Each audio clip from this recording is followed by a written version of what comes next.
มื้อวานนี่อ่าน้องบอกว่าอยากกินหมักโม่เนาะโอ้นี่นี่ได้หมักโม่เรียบร้อยพี่น้องเอ้ยเสื้อโอ้ตัวใส่เนี่ยบ่โดยแล้วก็ตัวนี้ก็เสือคือกัน โดยก็มีเกลือเป็นงัวไก่ไข่โดยนี่อุปกรณ์เนาะในวันสงกรานต์พี่น้องเอ้ย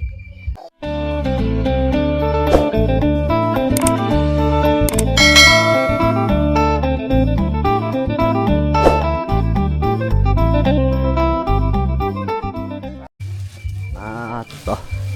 พี่น้องเอ้ยสบายดีเนาะโดยสบายดีบุญสุคนสบายดีพ่อแม่พี่น้อง FC เบาโขเนาะแล้วเบาโขแล้วเบาเสียงทองเนาะพ่อแม่พี่น้องเอ้ยมื้อนี้วันที่12เดือน4ปี2025เนาะพ่อแม่พี่น้องเนาะปูเธอนี่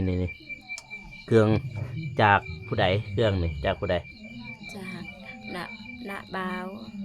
าวเตียงคองเนาะอ๋อตัวมื้อวานนี่น้องบอกว่าอยากกินหมักโม่เนาะโอ้นี่ได้หมักโม่เรียบร้อยพี่น้องเอ้ยตัวแล้วก็มีหยังแหน่ผักแล้วก็ไข่เนาะแล้วก็เสื้อโอ้ตัวใส่เนี่ยบ่โดยแล้วก็ตัวนี้ก็เสื้อคือกัน โดยก็มีเกลือเป็นงัวไก่ไข่โดยนี่อุปกรณ์เนาะในวันสงกรานต์พี่น้องเอ้ยนี่ไออยากทำมื้ออื่นวันหยังฮู้บ่มื้ออื่นวันอีหยังวันปีใหม่หรือว่าวันสงกรานต์เนาะทางฝั่งไทยเขาจะเรียกว่าวันสงกรานต์เนาะพ่อแม่พี่น้องเนาะตัวน้องก็มีบอลไปแล้วบ่หรือว่ายังมีบอลไปแล้วบ่ยังบ่ทันมีโดยอ๋อตัวยังบ่ทันมีมองไปปีกายนี่เด้ลินอยู่ไสปีกายนี่บ่ได้ลินปีกายบ่ได้ลินโดยอยู่บ่อยู่โอ้ตกแต่นั่งเบิ่งเขาเล่นโดยกะแถวบ้านน้องนี่เขาเจ้าก็ฮดน้ำฮดในบ่ฮอดโอ้ก็ฮดคือกันเนาะน้องบ่ได้ลินเลยบ่ปีกายนี่บ่ไปชงน้ำพระได้ไปบ่ได้ไปอยู่บ่ปีกายนี่บ่แม้แต่ปี2023ค่อยได้ไปปี2023ได้ไปโดยอ๋อโธ่นี่ก็2 ปีแล้วเนาะ2 ปีเลยพี่น้องเฮ้ยเพิ่นบ่ได้ไปกะคิดอยากไปอยู่บ่คิดอยากไปถ้าได้มีโอกาสสิไปบ่สิไปโอ้โธ่ถ้าว่าเบาเจ็บพาไปน้องก็สิไปบ่ไปทรงน้ำพระโคตรพระไปบ่ไปบัดเบาโกพาไปได้น้องก็สิไปบ่ไปยังไปเนาะโอ้โธ่พ่อแม่พี่น้องเอ้ยถ้าว่าเบาโกมีโอกาสก็สิชวนน้องไปก็สิไปพร้อมกันเบาเจ็บเบาอนุ่งเบาโกเฮาไปพร้อมกันนั่นแหละถ้าน้องเด่นมีรถก็ไปนำกันก็ไปวัดกระปือบ่วัดน้องนกบ่เพราะมันไกลแล้วก็วัดท่าแดงแล้ววัดกงตูนกงตายูนหั่นเนาะแล้วก็แวะกลับมาขึ้นมาทางป่าน้องนี้แต่ท่านมันก็ได้แล้วถ้ามีเวลานะถ้ามีนัดแต่ว่าเบานงพาไปเพราะว่าเบากลัวก็ขี่คนเดียวมีรถคันเดียวมีรถจักรอยู่น้องก็อยากไปเนาะอยากไปอยากไปส่งน้ำพระเนาะแต่ก่อนน้องก็เคยเข้าวัดอยู่บ่เคยอยู่อ๋อน้องก็เคยเข้าวัดแบบเคยไปจังหันบ่แบบไปเฮ็ดคงกินอยู่วัดเคยบ่เคยอ๋อตัวนี่นะพ่อแม่พี่น้องเนาะมื้ออื่นก็วันที่13แม่นว่าวันที่ว่าเริ่มดินงานบุญปีใหม่ลาวเนาะพ่อแม่พี่น้องเนาะฮอดวันที่10 67พุ่นแหละ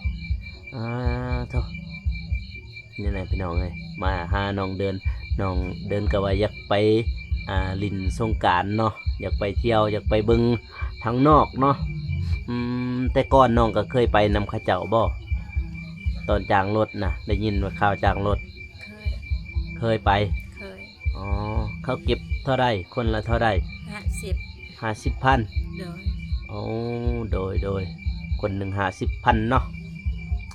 คนหนึ่ง50,000พ่อแม่พี่น้องเอ้ยปีนี้เด้ที่บ่กายบ่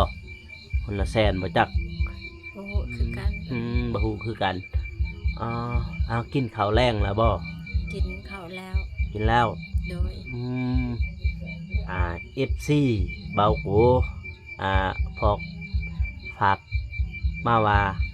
เวลากินข้าวให้กินผู้ละจานเด้อกินผู้ละจานให้เจ้าจานหนึงให้น้องเจ้าจานหนึงนะ โดย กินผู้ละจานบ่ให้กินจานเดียวกันแต่ว่ากินผู้ละจานให้เจ้าจานหนึงแล้วก็น้องเจ้าจานหนึงหั่นนะบัดนี้สิปะพักก็เลยอยู่ไสบัดนี้ ดูอันละมอนึงเข้า โอ้มีกระสามเดียวเนาะมีกระสามเดียวพี่น้องเอ้ยโตนี่มาเล่นกับอยู่บ้านน้องเดินเนาะพ่อแม่พี่น้องเนาะบรรยากาศยามแรกมาทำความที่ว่าน้องอยากไปลินปีใหม่ลาวเนาะง่ายๆก็คือปีใหม่ลาวแล้วมื้ออื่นนี่โอ้โตน้องว่าสิไปมื้ออื่นนี่มีแผนบ่มีแผนได้ไปบ่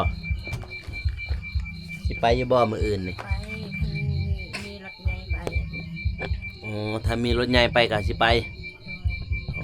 โดย โดยนี่เนาะพ่อแม่พี่น้องเอ้ยมาถ่ายกลางค่ำกลางคืนคือเก่านี่มื้อวานเฮาก็มาค่ำมาแต่มื้อวานนี่มาแต่กะลึมโอ้โธ่นี่ตั้งกล้องกันเด้อพ่อแม่พี่น้องเอ้ยนี่โอ้โธ่นี่แหละบ่อนนอนของน้องเลยบ่อนนอนบ่อนนี้ นี่บ้านนั้นน้องชายนี่บ้านนั้นคอย โอ้เปลี่ยนกันไปทั้งนั้น โดยบัดน้องเดิมสินอนใหญ่เครื่องถึงคน โอ้ใหญ่ไปนี้ โดย โดยบัดนี้อันนี้ผู้เจ้าเฮ็ดหัวทางไหนเอาหัวไปทางไหน น้องชายเอาหัวทาง ทางนี้ บัดคอยเอาหัวทางนี้ โอ้แบบสลับกัน โดย นี่คือจังซี่พี่น้องน้องชายเพิ่นเอาหัวพาเบิ่งนี่เนาะแล้วก็น้องเอาหัวเบิ่งนั่นเนาะอ๋อโดยก็หัวอยู่บ่จังถึง หัว โอ้โดยมื้ออื่นก็เป็นวันยังมื้ออื่น วันปีใหม่วันสงกรานต์ วันสงกรานต์มื้อนี้วันที่12บ่12เป็นวันเนาะลงลงวันคือกันล่ะพี่น้องเอ้ยมื้อนี้วันเสาร์ที่12เนาะมื้ออื่นวันอาทิตย์วันสงกรานต์เนาะก็สิได้ไปลินคือกันบ่กูก็ยังบ่มีแผนเลยเนาะพ่อแม่พี่น้องเอ้ยว่าสิไปลินแถวใดเจ้ามีความหวังไว้ถ้ามีผู้ใหญ่ใจบุญเพิ่นแปลว่าสนับสนุนทางน้ำมันแล้วก็หรือว่าบ่กูก็สิเติมน้ำมันซอยแหละก็สิพาน้องเดินไปกดน้ำพระหรือว่าไปสงกรานต์ไปเล่นสงกรานต์ทั้งในเมืองพุ่นเลยพี่น้องเอ้ยเพราะว่าครั้งหนึงน้องก็อยากไปเบิ่งอยากสัมผัสบรรยากาศทางในเมืองเบิ่งเพราะว่าน้องเองก็บ่เคยได้ไปลินแล้วว่าไปลินกับรถHyundai บ่รถHyundaiไปเที่ยวมีแต่ขี่รถไปแล้วก็รดน้ำบ่ได้รดอยู่บ่ ได้ฮอด ม่วนบ่ ม่วง อยากไปอีกบ่ โดยอยากไปเนาะโด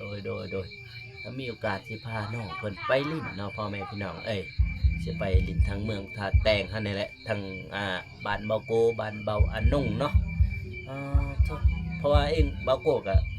อยู่ปากซองพุ่นเด้อแต่ว่าพาน้องไปลิ้นทางในเมืองท่าแตงนี่ได้เนาะเพราะบ้านเพิ่นก็บ่ไกลจากตัวเมืองก็สิพาเพิ่นไปลิ้นอยากไปวัดอยากไปเที่ยวไปชงน้ำพระ เพราะว่ามื้ออื่นนี่แม่นมื้อเริ่มเลยเด้อพ่อแม่พี่น้องเด้อมื้ออื่น